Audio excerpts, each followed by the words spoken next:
What's going on, Todd? Welcome back. Hey, Felix. Good to see you, man. Good to see you. A lot happened since December, since we last hung out. I know. So for the listeners, since most of my followers, they know me from the crypto space, the metaverse space.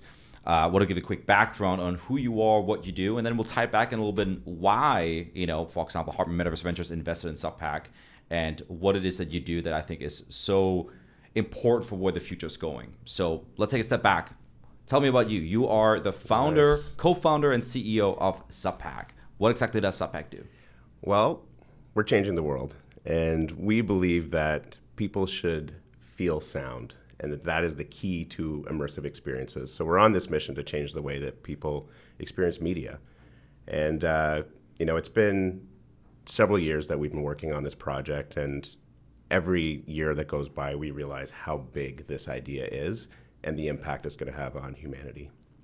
So it started back with my co-founder working in the studio, John, also my best friend, and he started playing around with a sub in a seat that he had, and realized very quickly that there was a better way to experience what he was experiencing and a more efficient way of doing this. And we brought on some very smart people and figured out a way to bring high fidelity tactile audio to the media experience. Mm-hmm. And we've been developing the tech ever since, and we'll get into some more details on what that actually means. But suffice it to say that kicked off what SUBPAC is and where it's going. So it's something that we're excited about. Yeah. Hell yeah. Yeah. Nowadays, in the last year, the term metaverse has been thrown around a lot, and nobody really used it before. Before that, people talked about AR and VR. And even when back in 2018, I recorded a video for YouTube where I talked about virtual reality and even augmented reality. And I said, it's not just goggles, right? That's just, what do these words mean? Virtual reality means it's a reality that's not actually there. Augmented reality meaning make reality feel more, right? And so people have been hyper focusing on the headsets and so forth. But really, even listening to music is a form of augmented reality. Why? Because it's not actually there, right? So you guys have been working on technically in this metaverse space, this AR VR space for a long, long time, but you have a music background. So maybe you can kind of dive in how when SUBPAC first started, what were the first applications and how did that roadmap lead us to where now you have, vests that, for example, gamers wear? Right. So yeah, music is in the DNA of the company, and that's really where it started. And it started actually as a tool for producers. Mm-hmm. If you think of going to a concert, it's a visceral experience. You feel it throughout your body. Yeah. And so for producers, it's really important to be able to recreate that so that they can produce appropriately for the audience. And so we effectively gave any producer the equivalent of a massive studio in a small package that they could use anywhere, anytime, without disturbing people around them. Mm-hmm. But it's also extremely accurate, more accurate than you could ever imagine. So that's the fidelity that we've been able to achieve has been years of working with all these producers that we work with. So that was the initial application of the mm-hmm. technology, was to help creators create better music. But the bigger play is on the consumption side. Mm-hmm. And bringing this experience to all these different types of media experiences. But music is core to what we do. It's how we actually experience music when we go to a live event. Yep. It's visceral. You feel it throughout your body. And when we listen on headphones, we don't get that. Right. And so to really recreate what the live music experience is, you need to feel it. And that's what we do. And it's funny because I think that's one of the most common pushbacks people give about virtual reality is that they say, it will never be like that physical experience. You said concert, and concert is a perfect example because people say yeah, you can, watch a YouTube stream. Yeah, you could put on headphones right. and maybe even have 8D sound, but it just won't be the feeling you're on the lawn of a massive festival, you feel the bass going through your bones, right? And you're physically there. Exactly. Right. That's where presence comes from, mm-hmm. is that visceral feeling. And sound waves are constantly, interacting with our bodies. Our bodies are very good at sensing sound. Mm-hmm. And so we people think, it's just just vision and hearing, but feeling is such an important part of what presence is. Yeah. And a concert is a great example of that. But it happens in every experience. If there's an explosion that goes off, you feel the sound waves. Right. And so your brain expects that. And when it doesn't happen, then you don't feel like you're there. And so presence and immersion necessarily means being able to feel it. It's sight, sound, and feeling. And that's what we're focused on. That was the fascinating part. The more I started experimenting with virtual reality, the more I realized reality really is perception, because your mind tricks you into believing all kinds of things, right? You stand on a high ledge visually, and you start like, feeling uncertain, like, oh no, I can't fall, like, and you get your hair starts raising, right? Or with the audio experience, let's say you're watching an action movie, right, and there's a big explosion, but you're listening to it through like headphones that sound like a toaster, versus like a really good audio experience, you might actually shriek back, even though technically your brain should know like that explosion is not there. Exactly. Right. So if you have a good visual experience and then you add an audio layer to it, like a really immersive one, like what else was needed to create a reality that is similar to ours, right? Exactly. And in VR, that's one of the things that we really realized is how important it was to be able to feel the environment, to feel sound, to feel what you're interacting with. And a switch goes off in your brain when all of those things line up, when the visual, the auditory, and the feeling all come together, and you actually feel like you're somewhere else. And that's where true immersion comes from, regardless of the experience that you're in. And so when it comes to immersion too, I think one of the important things is to forget that you are having an experience. Right. And I think the thing that's held VR back for many years is that it's always gadgety, right? For only now people are kind of respecting the headset, but until recently it was like you have to stop everything you're doing. It takes like 10 minutes to set up, and then you enter it. It's kind of heavy and clunky, always readjusting. Right. And the same thing goes with other experiences, whether that it was Google Glasses kind of failed, Snapchat Spectacles kind of failed, Yeah. How do you view, creating immersion when you're like creating these really immersive experiences when you're still tied to the hardware in the physical world? I mean, for us, we think embedding our technology in places where people are already going to be is the easiest way to reduce that friction. So taking our technology and building it into seats, so you don't have to do anything other than sit down. We're working with major automotive companies to take our technology and build it into their seats, because it's a place where people are going to be experiencing media for long periods of their day. People spend on average 8 hours a day in the car, and soon those cars are going to be driving themselves. So the question becomes, what are you doing in the car? And we think it's where you're going to be listening to music, you're going to be watching a movie, you're going to be playing a video game, or if you have a Tesla, you're going to be making music in the back. Hell yeah. So it's a perfect opportunity to provide this immersive experience for people and make it really easy for the average person. Same thing with a cinema seat or a gaming chair or a backpack. Things that you already have, things that you already do. We're not having to change behavior, but you're just getting a more immersive experience on account of the technology that's in what you're using. And so I was able to experience it, and like the couple examples I always give is like if you're watching, I was watching a trailer. I'm trying to remember which trailer it was. I think it was for a video game. Might have been a Call of Duty, and there was like rain falling, and you could feel the rain falling, right? Yeah. So for a lot of the listeners, they probably haven't tried a SUBPAC yet or anything similar, because the truth is many of the haptics players they cost like 5 figures, right? Like I think a Tesla suit is like $10,000 or something like that. So the vast majority of consumers have never experienced this. So maybe you can explain a little bit like how that technology works, like what exactly does it do? Because like when you say sound immersion, like what happens? And maybe some of this is proprietary, but you can maybe kind of give an overview. Yeah, for sure. So there's two big areas that we focus on and that the technology is focused on.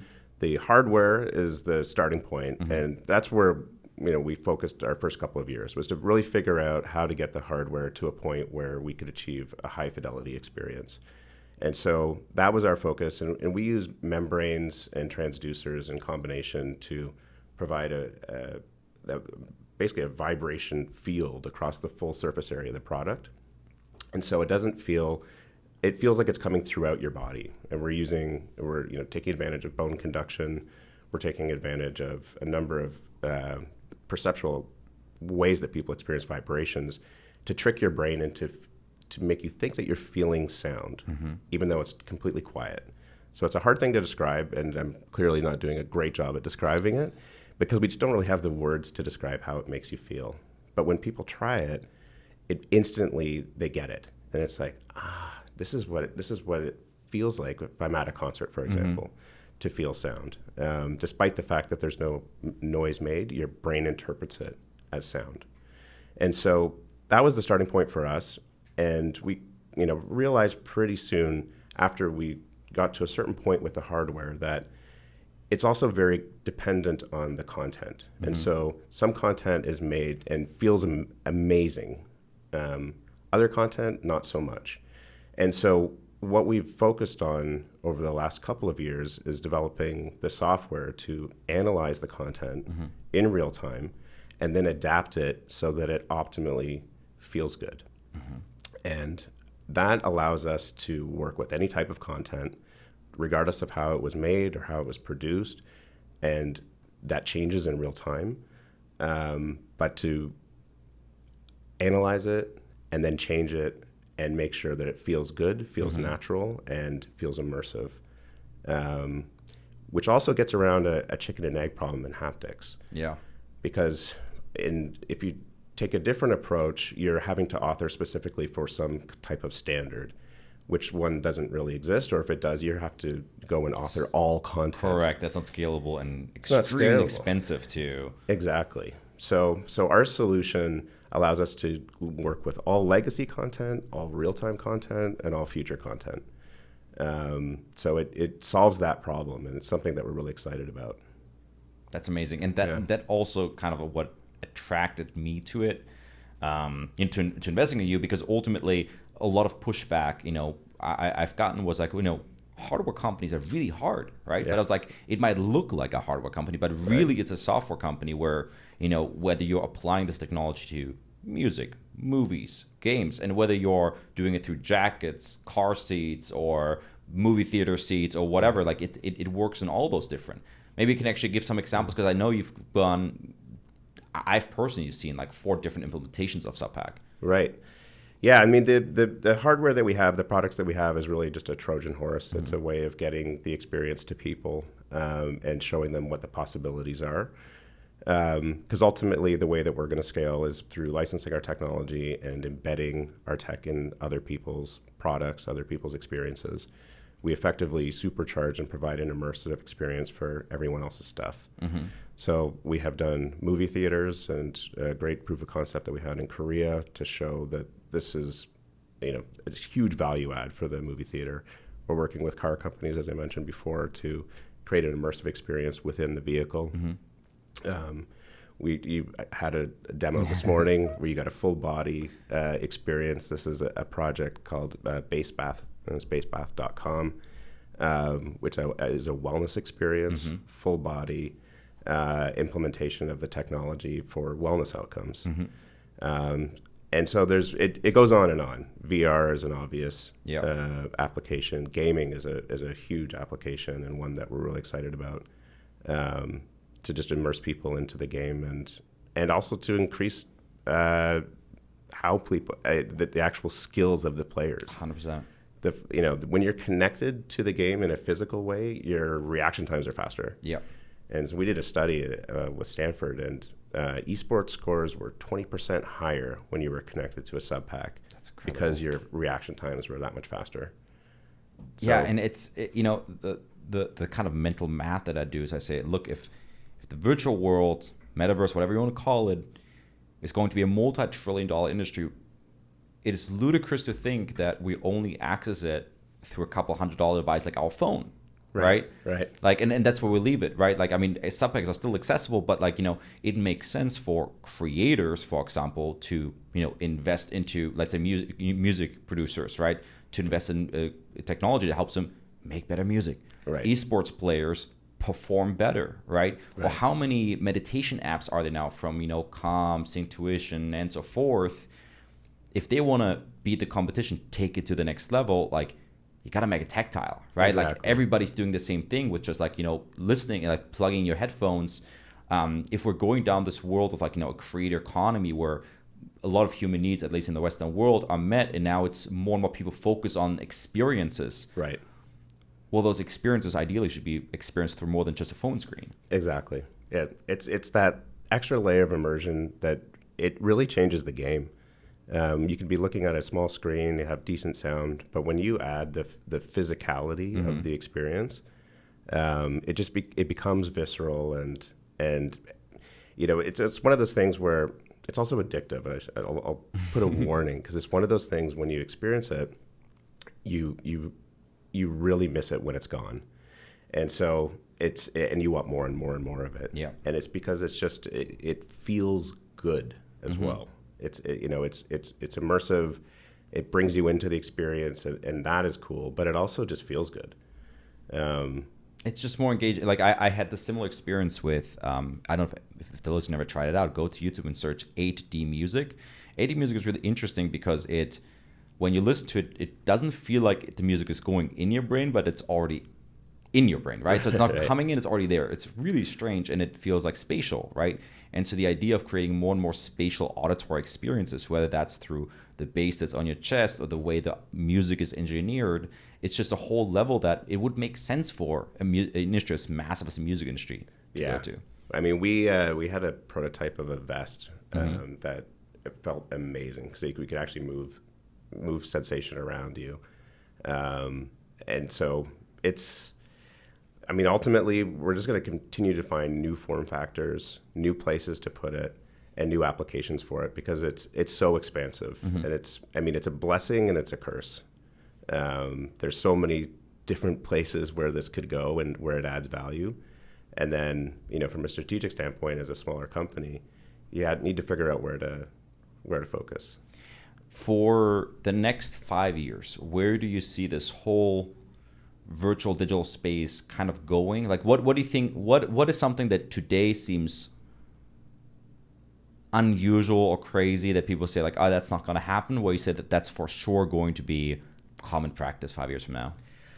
I mean, I think we're going to see massive, and it's already starting to happen, so maybe it's not the best answer to this question, but massive concerts that are everyone's at home, and at, like, worldwide scale, like huge concerts that are going to be happening in the metaverse, hopefully with SUBPACs, where people are all experiencing and interacting with each other. We think that virtual concerts are really going to be the leading edge of how people get into the metaverse. And so we want to play a really important role in that. And yeah, I think that's, I know I'm going to have a lot of fun doing that. Oh yeah, and you guys already have a partnership with Red Pill, which you actually also invested in. Actually, I found them through you, so. Exactly. So it's a great implementation, and it's a great combination of the tech. But music is something that just everyone can enjoy. And so I think, when it comes to mass adoption, this is something that I think is really going to help people get into the metaverse and understand what the value is, and understand how important, physical immersion is within it. Awesome. What would be one final piece of advice for any builders in this segment, whether that's in the audio space, metaverse space, since you've been operating for a number of years now and have seen kind of like times when maybe nobody cared about virtual reality, and now when it's becoming more and more hot? Yeah, I mean, persistence is a huge part of it. There's been a couple of waves now. The last wave of VR, we were very heavily involved in, and we had the first VR rave that was ever done. That was SUBPAC enabled, and these things. Was it VR chat, or what was that? It was through. I'm trying to remember who the partner was. Yeah, but Jamie, look it up. Yeah, but the Wave, I think it was called. Yeah, which was super cool, and you got a glimpse of where this was all heading. But the tech just wasn't there on the visual side, and but that's starting to change, and it's starting to catch up. So this next wave we're pretty excited about. I think you know, you do have to be persistent. You do have to find the right focus. And ultimately, it really comes down to finding the right partners, I think, whether it's investment partners like yourself, whether it's, you know, other companies that you decide to work with. Those are the most meaningful things when you're trying to do something big. Yeah. You need to be able to work well with others. You need to be able to play well with others. And we have a technology that happens to work great with pretty much everything. Yeah.